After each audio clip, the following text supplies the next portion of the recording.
Hier, vous avez abordé un certain nombre de lois avec Rav Levi Yitzhak sur les lois instaurées par les sages, dans la continuité de ce que Rav Chalençon avait abordé mardi. Ce soir, on commence un nouveau sujet qui occupe nos Shabbatot, quelque chose qu'on ne sait pas exactement comment juger, comment traiter, quelle importance y a accordé. On va parler ce soir des lois de Mouktsé. Mouktsé veut dire mettre à part, ce qui veut donc dire que à chaque fois que nous allons dire qu'un objet est Mouktsé, c'est un objet qui est mis à part, un objet qui est mis de côté, un objet qu'on ne pourra pas déplacer ou toucher comme on peut en avoir l'habitude le reste de la semaine. Le chapitre que nous allons voir ce soir, c'est un chapitre qui comporte un certain nombre de lois. Et donc, ce que je vous propose, c'est d'abord, dans un premier temps, de se concentrer sur l'explication de toutes les lois d'une traite du chapitre. C'est-à-dire que le chapitre comporte 23 lois. Je vais tenter de vous les expliquer d'une seule traite. Ensuite, une fois qu'on l'aura fini, je vais donner quelques précisions à la RIC à apporter sur le contenu des lois que nous allons voir ce soir, avec un tableau récapitulatif, comme on l'a fait il y a quelques semaines. Et seulement ensuite, je vais lire, parce que c'est important également, les lois en hébreu. Et à la suite des lois en hébreu, on ouvrira la séance de questions-réponses. Je vous propose de commencer tout de suite. Comme on l'a dit, Mouktsé veut dire mettre à part. Ça veut donc dire que dans certains cas, il y a des objets qu'on ne va pas pouvoir déplacer. On parle dans un domaine privé. On ne parle pas de transporter d'un domaine privé à un domaine public, comme on va voir dans le passé. Et même au sein même d'un domaine privé, est-ce qu'on a le droit de déplacer tous les objets? Est-ce qu'on a le droit de tous les toucher pendant Shabbat? Le terme de Mouktsé veut dire mettre à part, ce qui veut donc dire que dans certains cas, on ne va pas pouvoir toucher, déplacer tous les objets.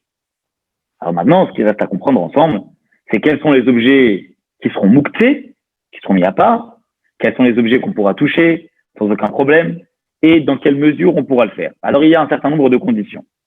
Ce qu'il faut comprendre, c'est qu'à l'origine, tout cela vient dans la continuité des lois qu'on a vues des chapitres précédents, les deux chapitres précédents, qui parlaient des lois ajoutées, instaurer les barrières supplémentaires, les chouillottes adressées par les sages.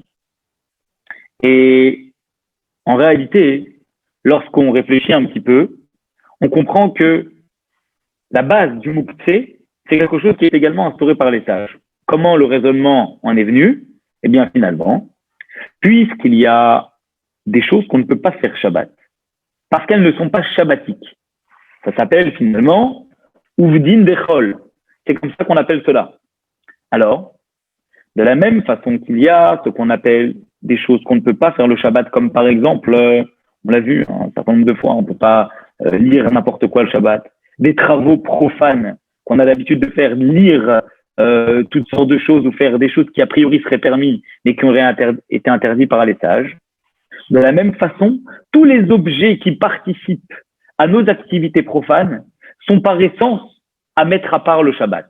Et donc la première définition qu'on peut donner sur le terme de Mouktsé, c'est de dire un objet dont l'utilisation appartient à quelque chose de profane est quelque chose qui, par définition, par essence, doit être mis de côté et ne peut pas être déplacé ni touché par le Shabbat. La sanctification du Shabbat, c'est pas juste respecter les 39 travaux interdits et leurs dérivés, c'est également ne pas rentrer en contact avec tous les objets qui peuvent être utilisés pour un travail profane.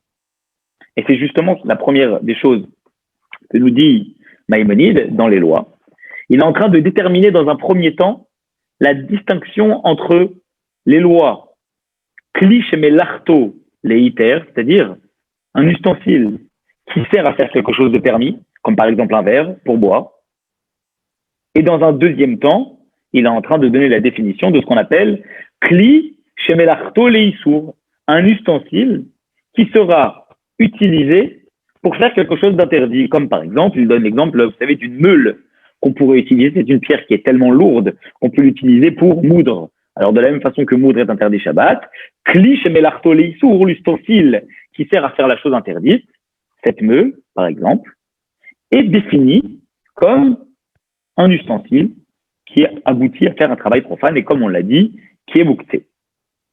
Maintenant, En fonction de si l'ustensile est quelque chose de permis, si l'ustensile sert à faire quelque chose de permis, ou si l'ustensile sert à faire quelque chose d'interdit, ça va, le statut de muktzeh qu'on va donner à cet objet-là, il va différer en fonction de l'utilisation pour laquelle on aurait besoin de déplacer l'objet. Et c'est ce que Maïmonide nous dit dans la 3e loi de ce chapitre. Il nous dit, il faut savoir qu'à la base, un kli shemelarto le'eter, c'est-à-dire un ustensile qui à la base sert à faire un travail qui est permis, c'est pas muktzeh, d'accord? Quel que soit le cas, et il nous cite 3 cas de référence.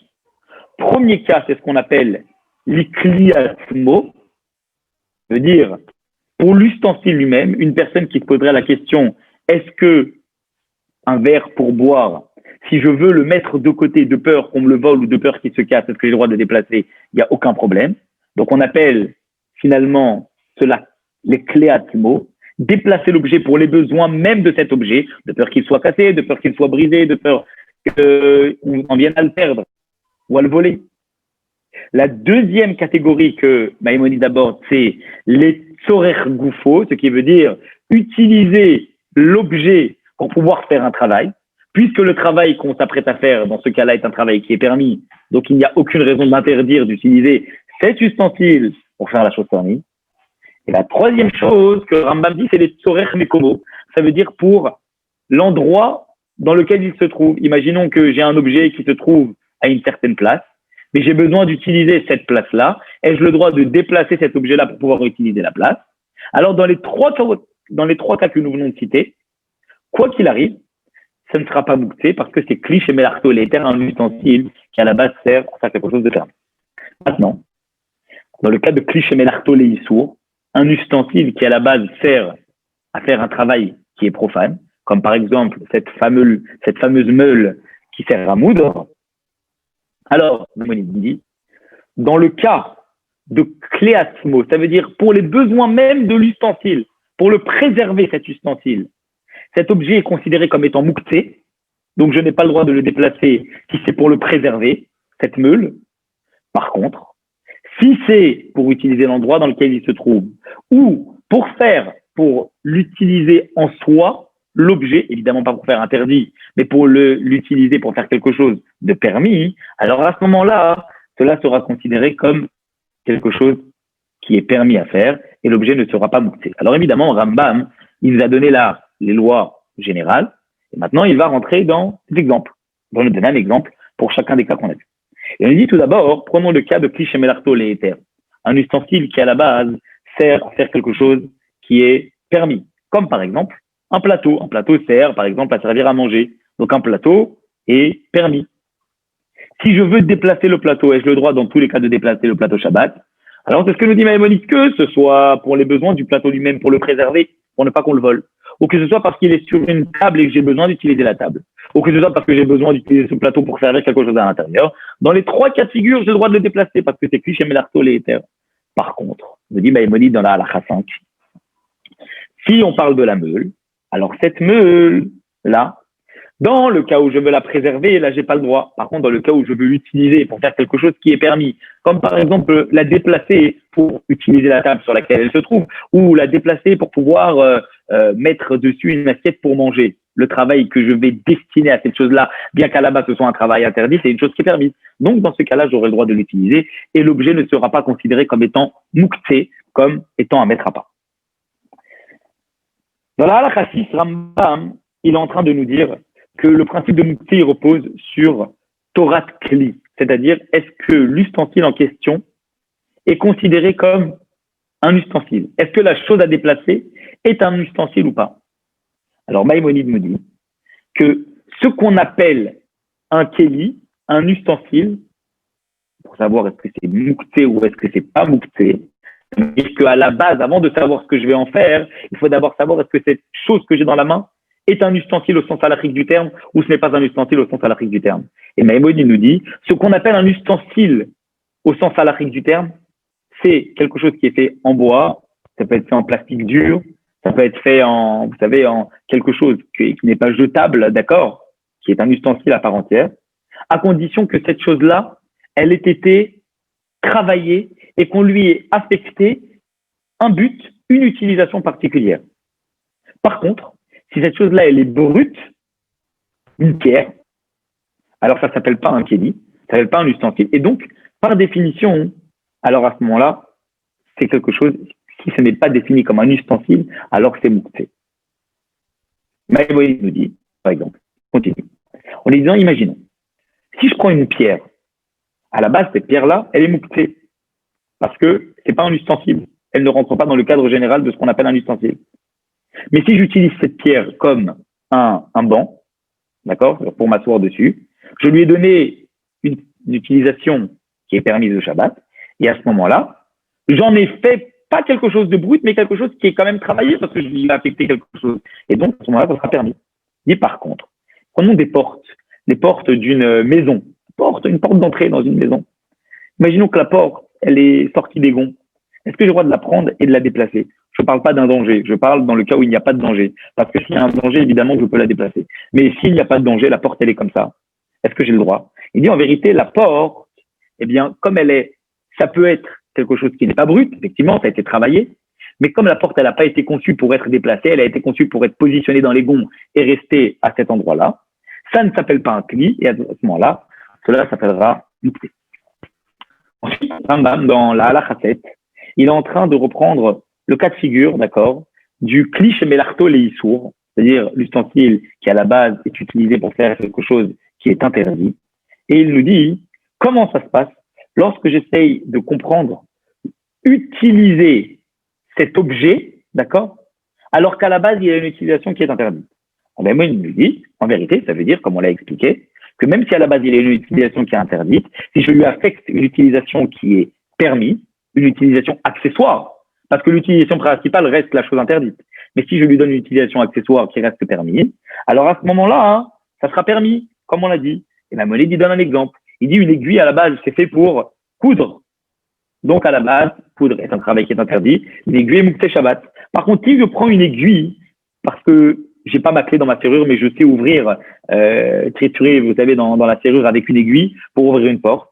Alors, à ce moment-là, cette aiguille-là, elle ne sera pas muktzé parce que même si à la base, c'est un ustensile qui a comme utilisation principale quelque chose d'interdit, puisque je lui ai affecté un travail qui est permis, autorisé, alors à ce moment-là, ça ne sera pas muktzé. Et Rambam continue sur l'histoire de l'aiguille dans la Halakha 8, et il nous dit, imaginons maintenant une machat jboura, une aiguille qui est brisée. Ça veut dire l'aiguille qui est censée, à la base, m'aider, d'accord, à ouvrir la porte. Si elle n'a plus cette pointe-là qui me permet d'ouvrir, alors à ce moment-là, je ne peux même plus l'utiliser pour ouvrir cette porte-là. Et donc à ce moment-là, puisqu'elle est jboura, elle est cassée, alors à ce moment-là, elle est inutilisable, et donc elle est muktzé. Me dit Maïmonide, par contre, un objet, d'accord, qui, à la base, a une affectation de travail interdite, mais qui n'est pas encore terminé, d'accord, ça veut dire que c'est pas qu'il est cassé, mais qu'il n'est pas encore terminé, alors à ce moment-là, ça s'appelle pas muktzé. Donc quand c'est cassé, c'est muktzé, mais quand c'est pas terminé, ça reste un kéli, un ustensile, qui n'est pas brisé, mais qui n'est juste pas encore terminé. Et donc, ça ne s'appellera pas muktzé. Dans la Halakha 9, Rambam, il est en train de nous parler, par exemple, d'une chose de valeur. Imaginons que quelqu'un nous dit l'exemple d'un couteau de shrita. Vous savez, le couteau de shrita, ça vaut cher, c'est extrêmement aiguisé et on en a extrêmement besoin parce que c'est un ustensile de valeur. Tout le travail du shochet repose sur son couteau. Il nous dit, imaginons qu'on a un couteau comme ça, une chose de valeur, qu'on a peur de déplacer sans précaution, parce qu'on a peur de l'abîmer, qu'on a peur en temps normal de la bouger comme ça. Alors, ça s'appelle muktzé Shabbat. Une chose de valeur qu'on a peur de déplacer par précaution, sa valeur en fait quelque chose qui est muktzé et je ne pourrais pas l'utiliser. La preuve, c'est que ce couteau de shrita, est-ce que je vais l'utiliser pour couper mes tomates dans la maison? Non, parce que c'est quelque chose de valeur. Je ne l'utiliserai que pour la shrita. Et puisque faire la shrita à Bat Bet est interdit Shabbat, pas dans le cadre du Bet Hamikdash, mais on parle aujourd'hui, n'importe où, faire une shrita à Bat Bet, on n'a pas le droit. Alors automatiquement, cet objet-là, il est préservé pour ça. Son utilisation n'est que pour une chose interdite, pas pour des choses permises, parce qu'un objet de valeur n'a pas d'utilisation accessoire. Et donc à ce moment-là, cela sera considéré comme étant muktzé pendant Shabbat. À la hadith, dans la hadith, Rambam, il continue et il nous dit, d'accord, qu'une chose, à la base, qui est interdit de déplacer quand Shabbat rentre. Ça veut dire que la chose, elle rentre, Shabbat rentre, et cette chose, elle est mouktée. Imaginons que l'objet du mouktée, eh bien, il tombe pendant Shabbat. Eh bien, ça sera malgré tout interdit de la déplacer. Il donne l'exemple, par exemple, d'une table avec de l'argent. Imaginons qu'il y a Shabbat qui rentre, on a volontairement positionné de l'argent sur une table. Alors, la table, elle est mouktée, puisqu'il y a l'argent dessus. On va expliquer pourquoi. Bah, si c'est la varasour, on va expliquer ça. Maintenant, imaginons que l'argent, il tombe, comme ça, pendant Shabbat, c'est le droit de déplacer la table. Rambam, il dit non. Puisque ça a commencé Shabbat avec l'argent sur la table, eh bien, je ne pourrais pas déplacer l'argent qui est sur la table. Et s'il tombe l'argent, je ne pourrais pas déplacer la table. Pourquoi? Parce que mon intention a été de positionner volontairement l'argent sur cette table-là. Et donc, je ne pourrais ni déplacer l'argent, ni déplacer la table sur laquelle l'argent se trouve. Il dit, par contre, si on parle de quelque chose qui, à la base, ne pourrait pas être déplacé Shabbat, mais ça a une mauvaise odeur. Prenons par exemple une bougie. À la base, une bougie, c'est mouktsé. Mais si la bougie, c'est une bougie de kérosène, vous savez, une bougie avec une forte odeur. Alors, comme c'est maous, c'est quelque chose qui est dégoûtant, hein, alors à ce moment-là, c'est permis de le déplacer Shabbat. Pourquoi? Mipne kvodan shalabriot, pour l'honneur des personnes, parce qu'on ne peut pas laisser quelque chose de dégoûtant comme ça. Ensuite, Rambam, il parle, vous savez, des débris d'un ustensile. Imaginons qu'un ustensile s'est brisé. Alors, Rambam, il précise qu'à la base, les débris ils sont mouktsés.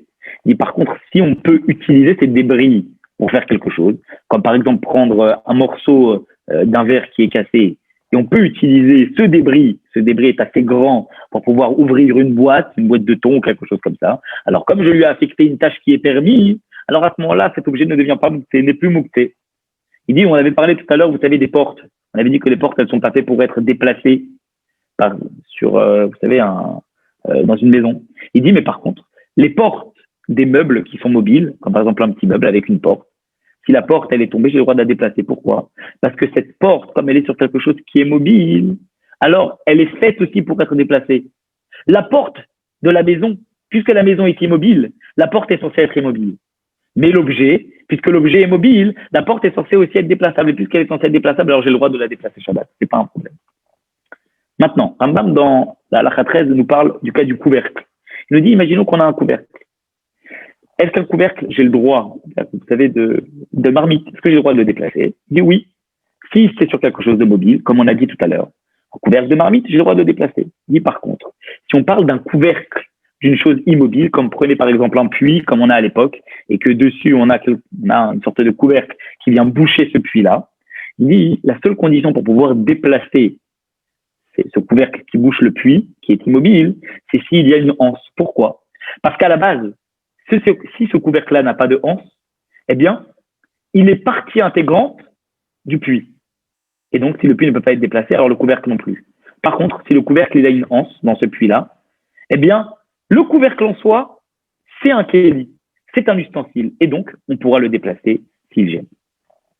Dans la halakha 14, Rambam il pose un klal, une règle générale qui est très importante. Il nous dit comme ça. Imaginons qu'on a deux choses qui sont soit juxtaposées, l'une à côté de l'autre, qui sont soit l'une au-dessus de l'autre, mais qui se collent, ou qu'on a soit une chose qui est à l'intérieur d'une autre chose. Rambam il dit, imaginons qu'on a besoin d'une des deux choses, mais que pour pouvoir prendre une des deux choses, je dois automatiquement bouger la seconde. Alors Rambam il dit, si j'ai besoin de la chose permise pour faire quelque chose de permis, alors à ce moment-là, je pourrais bouger la chose interdite. Par contre, nous dit Rambam, on va donner des exemples évidemment, si j'ai besoin de la chose interdite, si chez Mélarto les éthers, les issours, pour en faire quelque chose de permis, comme par exemple cette meule, vous voyez, qui est dans une boîte, et j'ai besoin, pas de la boîte, mais j'ai besoin de la meule, mais la meule, je ne veux pas l'utiliser pour faire quelque chose d'interdit, je veux l'utiliser parce que j'en ai besoin pour faire quelque chose de permis. Alors, comme ce que j'ai besoin au final, c'est la chose qui est interdite, alors même la chose permise, je ne pourrais pas la bouger. Exemple, nous dit Rambam dans la Halakha 15, il nous dit, prenons l'exemple par exemple d'un gâteau qui se trouve dans des braises qui sont éteintes. Alors pas des braises qui sont allumées, parce que si les braises elles sont allumées, je ne peux pas les déplacer, c'est bichou le Shabbat. Je n'ai pas le droit d'attiser des braises. Il dit des braises qui sont éteintes, qui sont mouctées, et que j'ai un gâteau à l'intérieur. Moi, ce que je veux, c'est prendre le gâteau. Donc je veux la chose permise. Donc j'ai le droit de prendre le gâteau d'entre les braises pour pouvoir le manger, même si ça bouge des braises, qu'elles sont mouctées. Il dit par contre, si j'ai une pierre, et dans la pierre, j'ai un morceau de pain, est-ce que j'ai le droit de prendre le pain, sachant que la pierre, elle peut bouger aussi? Il dit, ça dépend. Si, en vérité, ce que j'ai besoin, c'est le morceau de pain, il n'y a pas de problème. Mais si c'est la pierre que je veux utiliser, mais que le pain, il est à côté et qui va aussi bouger, eh ben, je ne pourrais pas. Je condamne et le pain et la pierre. Rambam, il extrapole un peu, il lui dit, par exemple, prenons l'exemple maintenant, non pas de deux objets, mais d'un enfant qui a une pierre à l'intérieur de sa main. Et comment je fais? Je vais déplacer l'enfant, il a une pierre. Est-ce que j'ai le droit de déplacer l'enfant qui a une pierre dans sa main? Alors Rambam il dit, si l'enfant il pleure, il ne veut pas bouger et il ne veut pas lâcher la pierre qu'il a dans sa main, etc., alors j'aurai le droit de prendre mon fils par la main, même s'il a la pierre à l'intérieur de sa main. Parce que, dans le cadre de l'enfant, je ne veux pas non plus le laisser comme ça, en pleurant. Et par contre, prenons le cas d'une pierre qui bouche, vous savez, un panier. J'ai un panier dans lequel il y a un trou et j'ai mis une pierre assez grande, qui en cas où, dans quelque chose, une pierre assez grande qui me permet de boucher. Est-ce que j'ai le droit de bouger le panier? Il y a une pierre à l'intérieur. Je dis oui, tu as le droit. Pourquoi? Parce qu'en fait, la pierre, elle ne sert pas comme une pierre. La pierre, elle sert comme un bouchon. Et puisqu'elle vient boucher le trou qu'il y a dans le panier, elle devient le panier. Et donc, à ce moment-là, elle devient la chose qui est permise. Et donc, j'aurai le droit de déplacer le panier, bien qu'il y ait une pierre qui soit à l'intérieur.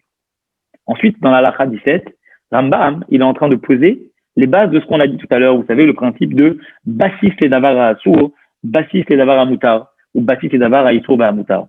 Il dit une chose, d'accord, sur laquelle repose quelque chose d'interdit.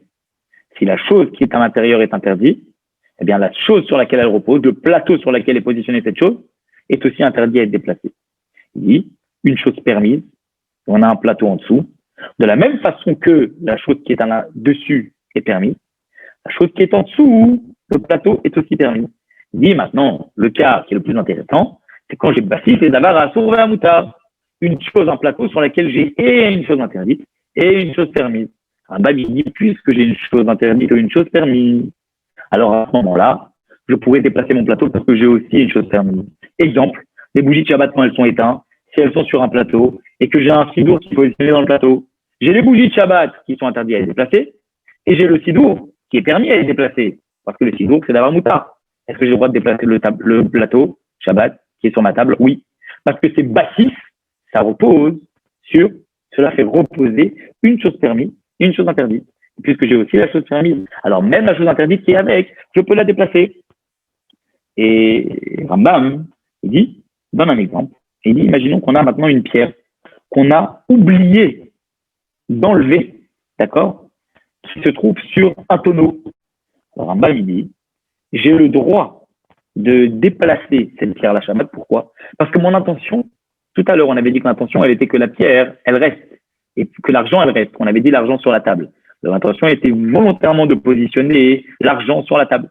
Mais là, la pierre, mon intention, même si elle était dessus, c'était de l'enlever, mais j'ai oublié de l'enlever. Comme j'ai oublié de l'enlever avant Shabbat, alors pendant Shabbat, mon intention initiale était de l'enlever. Pendant Shabbat, je pourrais également l'enlever. Et même si c'est moussé, je pourrais.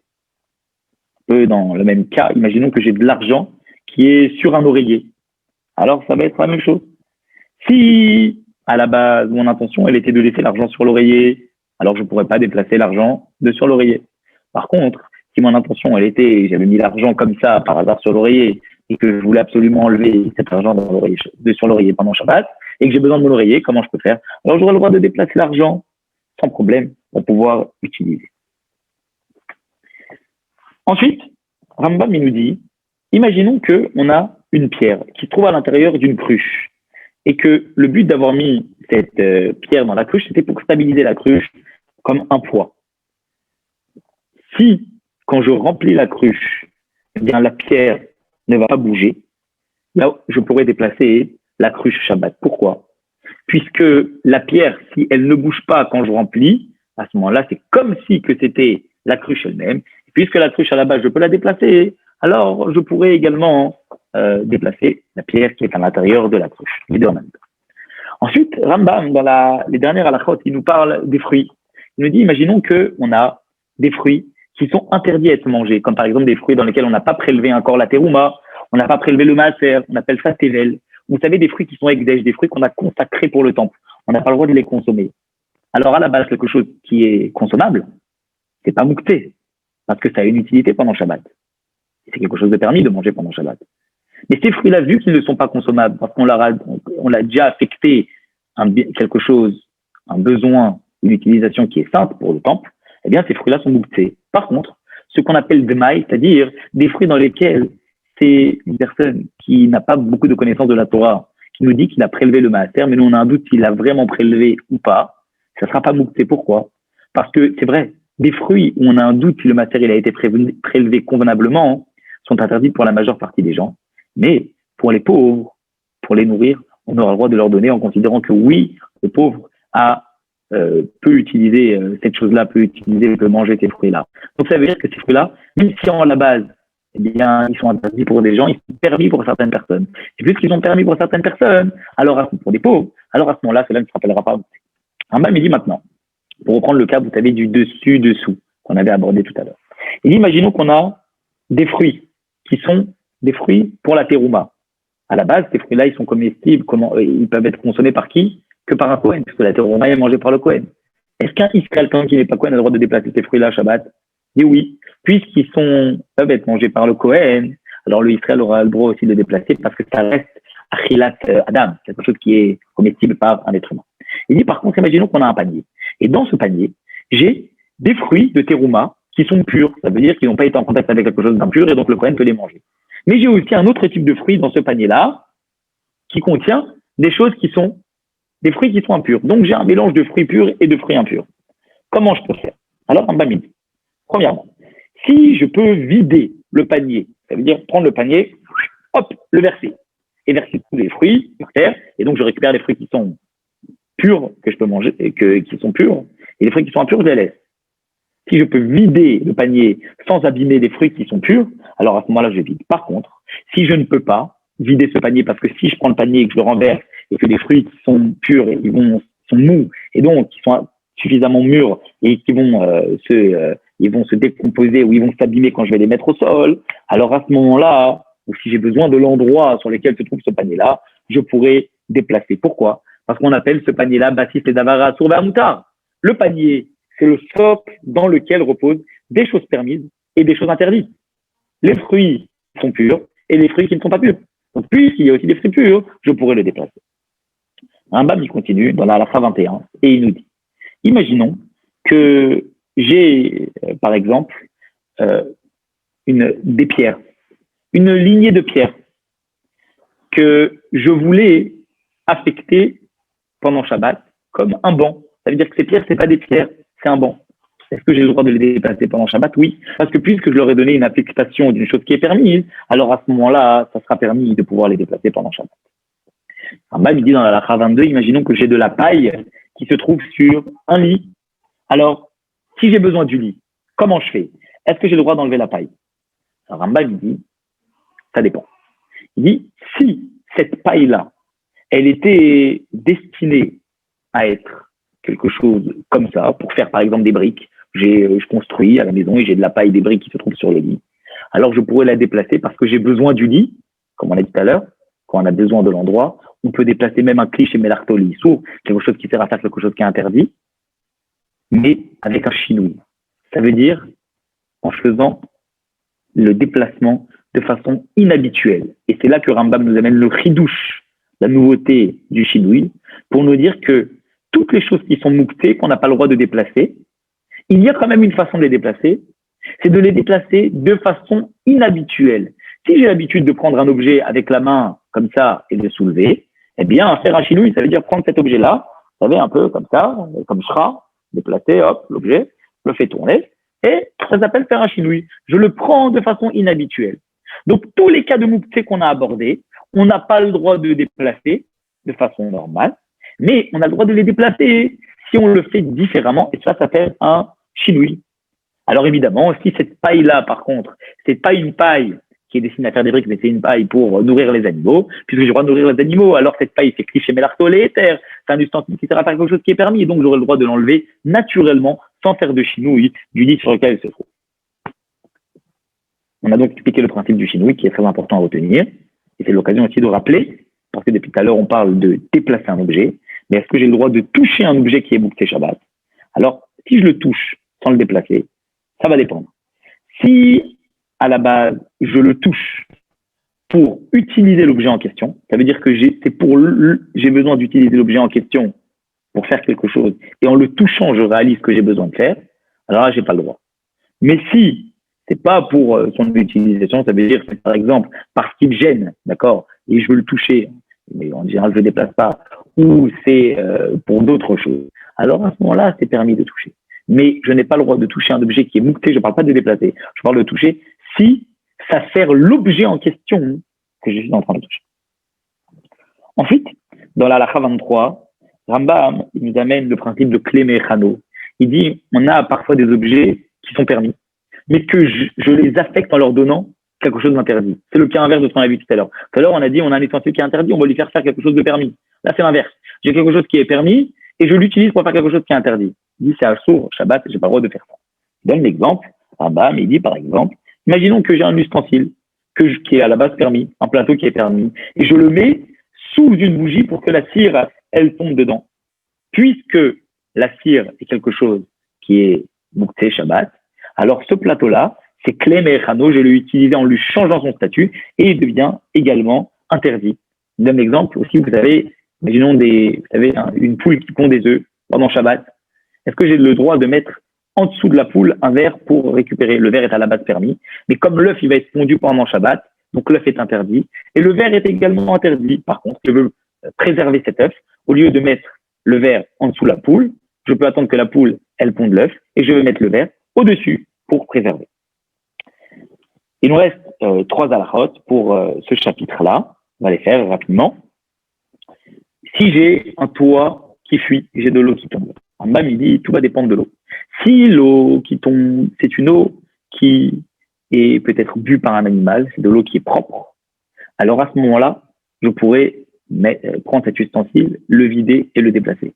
Par contre, si l'eau elle est sale, alors à ce moment-là, je ne pourrais pas le déplacer naturellement. Par contre, si évidemment ça se trouve dans une pièce qui est centrale et que c'est dégoûtant, comme on l'a dit tout à l'heure, on pourra la déplacer. Ensuite, dans la halakha 25, Rambam il dit un ustensile dans lequel il y a quelque chose qui est tevel, ça veut dire on n'a pas prélevé encore le maaser ou la terouma, c'est tevel. Et cet ustensile, il se brise. Est-ce que j'ai le droit de mettre un ustensile en dessous pour rattraper les fruits? On dit oui, pourquoi? Parce que c'est vrai que ces fruits-là, ils sont tevel. On n'a pas prélevé. Mais puisque j'aurais le droit, a priori, de prélever le maaser ou la terouma pendant Shabbat pour ceux qui n'ont pas encore été prélevés, donc à ce moment-là, cette chose-là qui à la base est interdite, je peux en faire quelque chose de permis. Donc j'ai le droit de mettre un ustensile en dessous pour pouvoir récupérer ces fruits-là, puisque je peux en faire quelque chose de permis. Et Rambam, il finit en nous donnant l'exemple, vous savez, d'un animal. Un animal à la base qui est vivant, je n'ai pas le droit de le prendre, Shabbat, et de le déplacer. C'est mouktsé. Pas le droit. Prendre mon chien, mon chat, je n'ai pas le droit. Il dit, imaginons par contre qu'on a des poules qui s'enfuient. Comment on fait? J'ai pas le droit de les prendre dans les mains. Qu'est-ce que je dois faire? Je dois leur courir après, ou en tout cas leur faire le cheminement pour que elles-mêmes elles rentrent. Et par contre, si c'est le cas d'une poule qui est tombée au fond d'un puits, qu'est-ce que je fais? Comme c'est tsar balechaim, c'est la souffrance d'un animal, d'un être vivant, alors j'ai pas le droit de descendre pour la sortir, mais par contre j'ai le droit de mettre, vous savez, des coussins ou des choses comme ça pour que la poule elle puisse monter sur les différents coussins et de cette façon-là, elle pourra sortir du puits. Voilà. On en a fini avec nos 23 halachot, nos 26 halachot, je dis 23, mais 26 halachot de ce chapitre.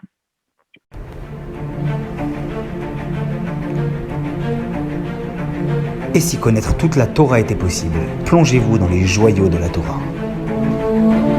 Étude du Rambam le Maïmonide, cours de qualité par des rabbins francophones aux 4 coins du globe. Un chapitre chaque jour, à raison de 20 minutes, pour finir en moins de 3 ans l'apprentissage de la Torah. Relevez le challenge, tous les soirs en direct à 20h30 ou 21h30 heure israélienne. Nos cours sont accessibles à tout moment. YouTube, Facebook et sur notre site torah24.com.